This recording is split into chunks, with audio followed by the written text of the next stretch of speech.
संभाजी महाराज यांना मारल्यानंतर जे घडलं ते कोणीच का सांगत नाही. संभाजी महाराज हे मारले गेले हे सगळ्यांना माहित आहे, पण त्यांच्या मृत्यूनंतर नेमकं काय झालं हे फार थोड्या लोकांना माहित आहे. कारण हे सत्य सांगायला धैर्य लागतं आणि ते कुणी सांगत नाही.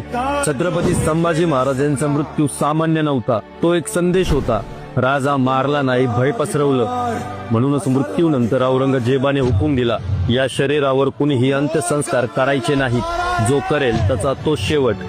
ती रात्र सगळे घरात लपले. त्या रात्री वडू परिसरात दारं बंद होती. आई लेकराला छातीत दाबून धरत होती. बाप श्वास रोखून दाराकडे पाहत होता, कारण सगळ्यांना माहित होतं आज बाहेर पडलो तर उद्या आपलं शरीर रस्त्यावर पडलेलं असेल.